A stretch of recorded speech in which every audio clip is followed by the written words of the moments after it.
বলছি এই thread culture নিয়ে নানা অভিযোগ উঠছে, তার মধ্যে দেখা যাচ্ছে যিনি পোস্টমর্টম করেছিলেন তার বক্তব্য নিয়ে একটা নতুন করে জল্পনা শুরু হয়েছে।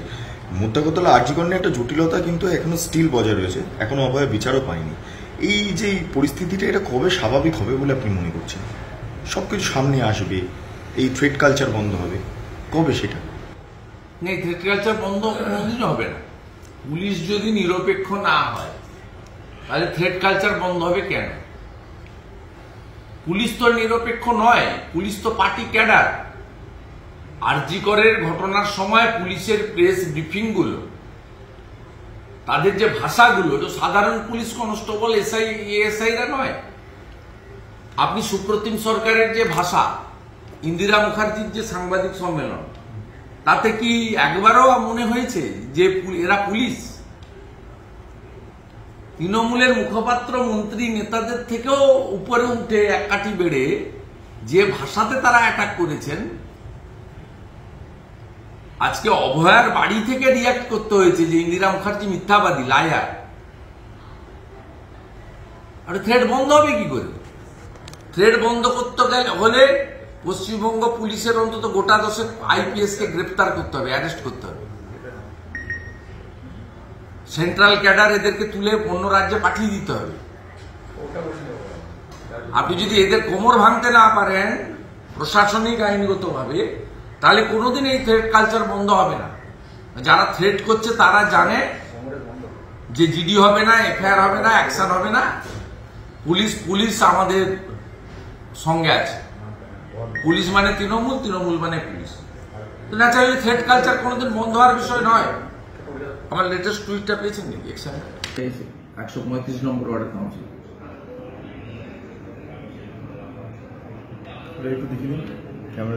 শ্রীমতী ছন্দা সরকার 80 টাকা করে স্কোয়ার চাইছে।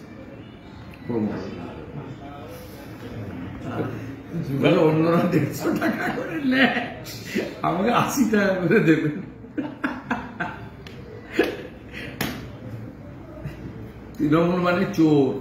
পুলিশের প্রশিক্ষণের পাশাপাশি নিরাপত্তার দায়িত্বে থাকবে ট্রেনি পুলিশও, মানে এরকম একটা বিষয় সামনে আসছে। তার কারণ হচ্ছে প্রশিক্ষণে থাকা পুলিশ কর্মীদের ব্যবহারের কথা নিজেই বলেছেন মমতা বন্দ্যোপাধ্যায়। তাহলে আবারও তো অঘটন ঘটতে পারে। মানে প্রশিক্ষণও চলবে, সঙ্গে পুলিশও চলছে, মানে চাকরিও, ট্রেনিং এবং ডিউটি একসঙ্গে চলবে। দেখুন, এটা সম্পূর্ণ বেআইনি কাজ এবং পুলিশের যে নিজস্ব হ্যান্ডবুক আছে, ট্রেনিং এর যে রুলস আছে, সেটাকে ভায়োলেশন করা হচ্ছে। আপনাদের মনে আছে আরজিকর ইনসিডেন্টের পরে 14ই আগস্ট যে রাত্রিবেলা পুলিশের আপনার নিষ্ক্রিয়তার জন্য যে ঘটনা ঘটেছিল, তারপরে আপনার একটি মহিলা পুলিশের ছবি কলকাতা পুলিশ এবং রাজ্য পুলিশের হ্যান্ডেল থেকে দেওয়া হয়েছিল। সেই মহিলা পুলিশ তার ট্রেনিং সমাপ্ত না হওয়ার পরেও তাকে কিন্তু ওই দিন মিডনাইটে 14 আগস্ট আপনার ডিউটিতে আরজি করে পাঠানো হয়েছে। আমি তো ছবি দিয়ে প্রমাণ করেছি, তার উত্তর কলকাতা পুলিশ, রাজ্য পুলিশ দিতে পারেনি এবং ওই মাননীয়া মহিলা পুলিশের হাতে একটি জখম হয়েছিল। জখমটা তৃণমূলের গুন্ডারাই করেছিল, যারা আরজিকর এমার্জেন্সি ভাঙতে এসেছিল, সেমিনার রুমকে ভাঙতে এসেছিল, তারাই মেরেছিল, কোনো জুনিয়র ডাক্তাররা বা অন্য কেউ করেনি। সেদিনই আমি এটা সামনে এনেছিলাম, তাতে সেটা তো প্রমাণ হয়ে গিয়েছিল। এবারে তার বৈধতাটা সরকার করে দিল যে ট্রেনিংও করবে, ডিউটিও করবে। এবং হসপিটালে সিভিক ভলেন্টিয়ার্স যে নিয়োগের এজেন্সির মাধ্যমে বিষয়টা, সেটা তো আমার নতুন করে অভিযোগ করার কিছু দরকার নেই। আপনি সুপ্রিম কোর্টে অনারেবল চিফ জাস্টিসের লাইভ ভিউ দেখেছেন লাস্ট হিয়ারিং এর দিন। সেখানে কথা উঠেছে, এই সঞ্জয় রায়ও তো সিভিক ভলেন্টিয়ার, সেখানে কথা উঠেছে এবং মাননীয় কপিল সিব্বাল, যিনি রাজ্য সরকারের লয়ার, তাকে বলতে হয়েছে রাত্রি সাথী স্কিমকে আমরা প্রত্যাহার করে নিচ্ছি। এবং এই প্রতিবাদটা তো আগে আমি অ্যাসেম্বলিতে করেছিলাম, যেদিনকে ফাঁসির বিধান দিয়ে আইন আনা হলো, সেদিন মাননীয় মুখ্যমন্ত্রীকে তার বক্তব্যের সময় তিনি যখন বলছিলেন যে মহিলাদের রাত্রে কম ডিউটির জন্য রাত্রি সাথী আনা হয়েছে, প্রতিবাদটা তো আমাদের বেঞ্চ থেকেই উঠেছিল। আমরাই বলেছিলাম যে সমান অধিকার রাত্রি, সেটা পরে প্রত্যাহার হয়েছে। এক্ষেত্রে 15 তারিখে আমার 15 বা 16 এক্স হ্যান্ডেল দেখে নেবেন, ট্রেনিং এ থাকা মহিলা পুলিশকে ব্যবহার করেছে পশ্চিমবঙ্গ পুলিশ। তার বৈধতাটা সরকারি নোটিফিকেশন করে আনার ব্যবস্থা করা হয়েছে যে ট্রেনিরা ডিউটিও করবে, ট্রেনিংও করবে। আমি ট্রেনিদের বলবো তাদেরও ঐক্যবদ্ধ হয়ে প্রতিবাদ করার অধিকার রয়েছে, প্রতিবাদ করা এবং এটা রিফিউজ করা।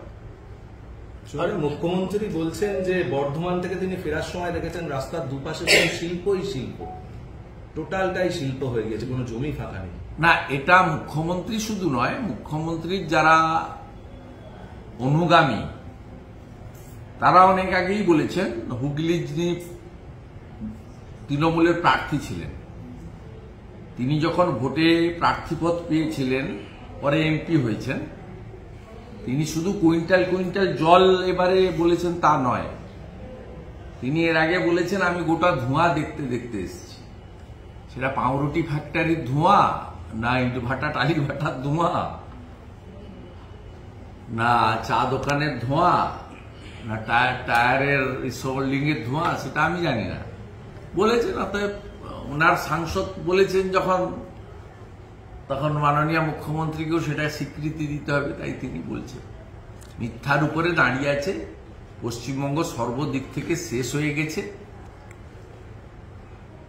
মুসলিম ভোট আর পুলিশ এই দুটো করে এই রাজ্যতে ক্ষমতায় আছে।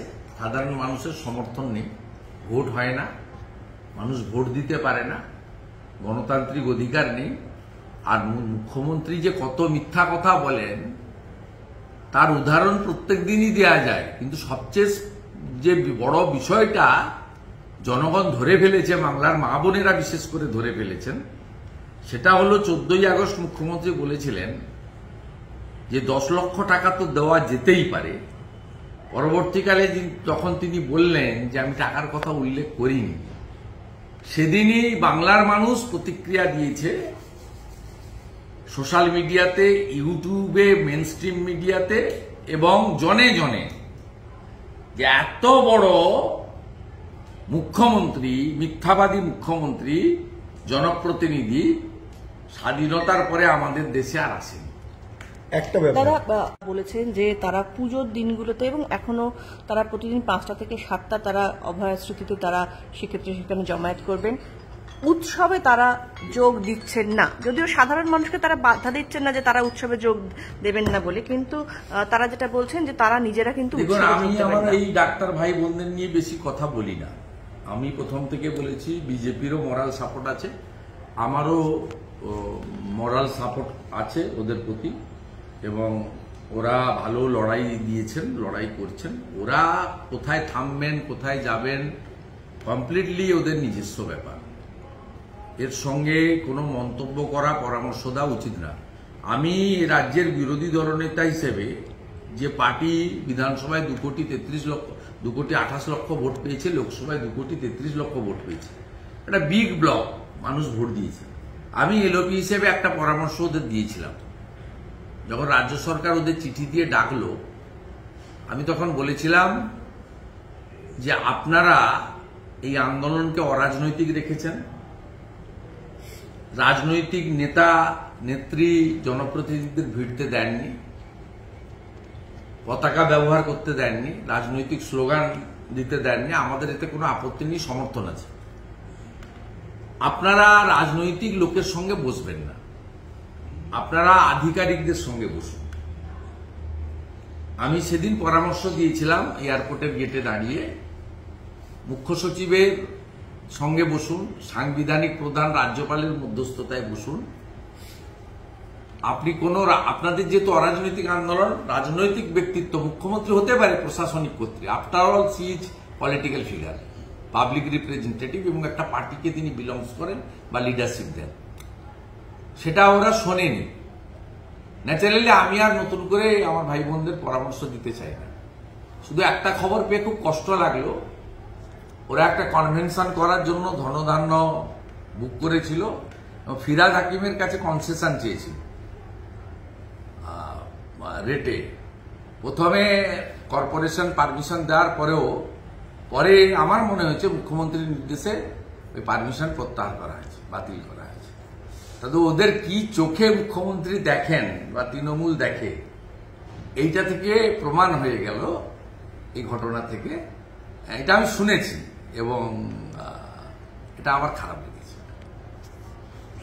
আজকে কলকাতা হাইকোর্টের রাজ্য সরকার জানিয়েছে যে এটা 2023 সাল থেকেই হচ্ছে, 6 মাস অন্তর এটা নতুন করে রিনিউয়াল করা হয়, আর এইটা শুধু কেসি দাস থেকে ভিক্টোরিয়া পর্যন্ত বলবৎ আছে। রাজ্য সরকার অসংখ্য মিথ্যে কথা বলে কোর্টে, কোর্ট সেটা জানে। ভারতীয় জনতা পার্টিকে 100-র বেশি কর্মসূচি করতে হয়েছে হাইকোর্টে গিয়ে, তার মধ্যে আমাকেই নিতে হয়েছে 76টা, 76। আমার রামনগরে একটা রবিবার দিন কর্মসূচি রয়েছে, ওখানে একটা ধর্ষণ হয়েছে, তার সঙ্গে তৃণমূল ছাত্র পরিষদের 7 জন যুক্ত, 2 জন জেলে গেছে। সেই কর্মসূচিরও এখন অব্দি পারমিশন দেয়নি। ন্যাচারালি রাজ্য সরকার এই ধরনের ভালো ভালো কথাগুলো কোর্টে এগুলো বলছে, আর আপনারা বলছেন, এর সঙ্গে বাস্তবের কোনো মিল নেই। রাজ্য সরকার বিরোধীদের কণ্ঠরোধ করে এবং রাজ্য সরকার প্রধান বিরোধী দল বিশেষ করে বিজেপিকে কোনো কর্মসূচি করতে দেয় না। শ্যামবাজারে ধর্ণা বলুন, হাজরাতে 200 জন নিয়ে মিটিং বলুন, আর ধর্মতলার ধর্ণা বলুন, সব জায়গায় কোর্ট থেকে অনুমোদন নিয়ে আমাদেরকে পারমিশন নিয়ে করতে হয়। এমনকি সন্দেশখালীতে বিরোধী দলনেতাকে ঢুকতে গেলে 3 বার হাইকোর্টে যেতে হয় এবং হাইকোর্টের ডিভিশন বেঞ্চের অর্ডার আসা পর্যন্ত ওনাকে দাঁড় করিয়ে রাখা হয়, আমাদের মাটিতে রাস্তায় বসে থাকতে হয়। অথচ ওনাদের দলের মন্ত্রী বিধায়কদের, জোড়া মন্ত্রী, তখন পার্থভৌমিক মন্ত্রী ছিলেন সুজিত বসু, নারায়ণ গোস্বামী এমএলএ, সুকুমার মাহাতো এমএলএ, তাদের ক্ষেত্রে কোনো পারমিশন লাগে না। পশ্চিমবঙ্গে গণতন্ত্র যে বিপন্ন, আর মমতা ব্যানার্জি তৃণমূল কংগ্রেসের যে একমাত্র টার্গেট বিজেপি, এটা বারে বারে প্রমাণিত হয়েছে। সিপিএম এর এসব লাগে না, সিপিএম এর সঙ্গে ওদের সেটিং আছে, ওদের সিপিএম এর পারমিশন ছাড়াও প্রোগ্রাম করতে পারে, দরকার হলে প্রোগ্রামের জন্য পুলিশের ব্যবস্থাও থাকে। একদিন লালবাজার অভিযান ছিল সিপিএম এর, ওটা কথা বলে চেঞ্জ করে দিয়ে অন্যদিকে নিয়ে চলে গেছে। বলেছেন যে রোগী কল্যাণ সমিতিতে রাজনীতির কোনো লোক থাকবে না, কিন্তু এটা শুধুমাত্র কলকাতার জন্য, জেলাতে কিন্তু একজন করে রাজনৈতিক প্রতিনিধিকে রাখা হবে রোগী কল্যাণ সমিতিতে। এটা তো স্পষ্ট দ্বিচারিতা। আমরা প্রথম থেকে যে দাবিতে বিজেপি লড়াই করছে, যে সমস্যার মূল হচ্ছে মমতা ব্যানার্জি, দফা 1 দাবি 1 মমতার পদত্যাগ। আমরা পুজোর সময়ও সিগনেচার ক্যাম্পেনিং এ থাকবো এই ইস্যুতেই, আর পুজোর পরে আমরা সমস্ত সিগনেচার মাথায় করে নিয়ে রাজভবনে দিয়ে আসবো বড় জমায়েত করে। অতএব এটা খুব পরিষ্কার, মমতা বন্দ্যোপাধ্যায় রাজনৈতিক অঙ্কে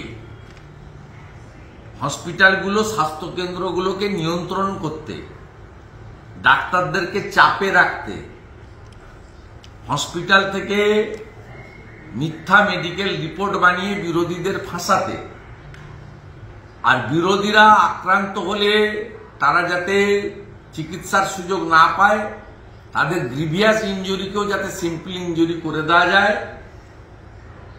বাঁকুড়ার বিষ্ণুপুরের গ্রামে শারীরিক নির্যাতনে মৃত বধূর পোস্টমর্টম রিপোর্ট স্নেক বাইটে পরিণত যাতে করা যায়, তার জন্যই রোগী কল্যাণ সমিতির মাধ্যমে হসপিটালগুলোকে নিজের নিয়ন্ত্রণে রাখতে চান।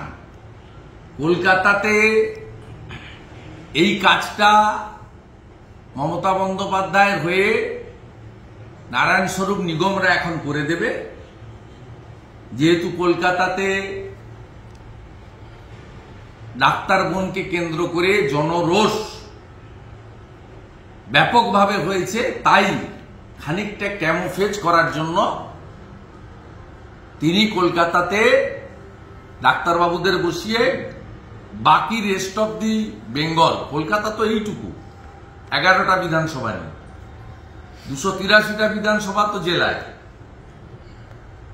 ওখানে আমার রাজ চলবে।